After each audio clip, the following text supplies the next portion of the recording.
As Donald Trump's regime gets ready to betray Afghan refugees, it is incumbent upon every American to protest against this betrayal.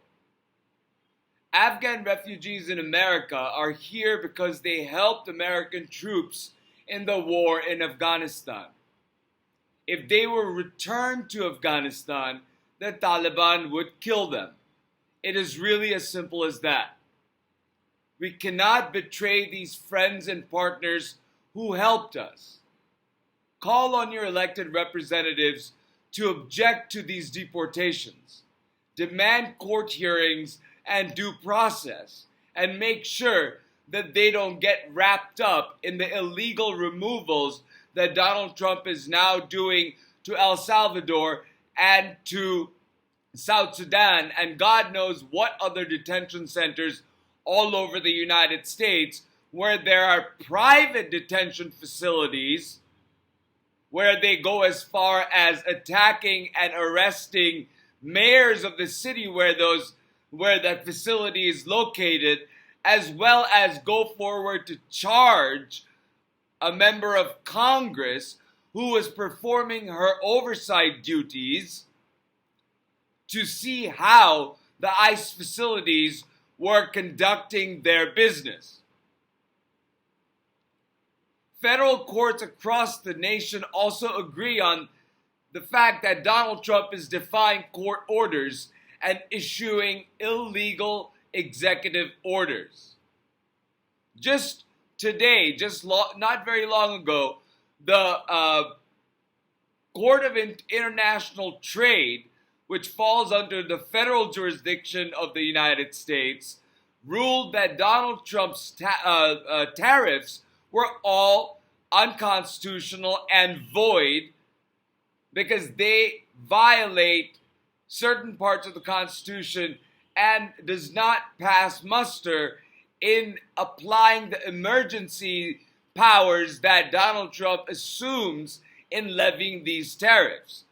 I will do another episode on that coming up not too long from now. But today, I want to talk to you about NPR and other public radio stations that have taken Donald Trump's regime to court. The executive, meaning the president, does not have the power to stop funding appropriated by Congress.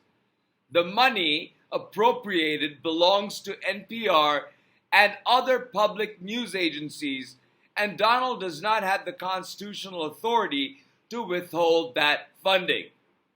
But this is something that he has done from day one, thereby being in direct conflict with constitutional principles and established law.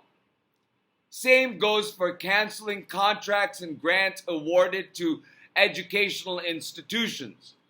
And Professor Lawrence Tribe went on television and talked about how this is a violation because it is an unconstitutional bill of attainder, and you can look up his video online about why canceling contracts with institutions by the government without giving cause is an illegal bill of attainder, and so it's not valid. Donald has gone after Harvard and Columbia. There's absolutely nothing stopping him from going after other universities. That is why it is important for universities to unite together and stand with Harvard as it fights Donald Trump's regime in the courts. Donald's actions are destructive. They are destructive to our commitments to our friends. They are destructive to the rule of law. They are destructive to American progress. And they are destructive to the constitutional order that keeps our republic running.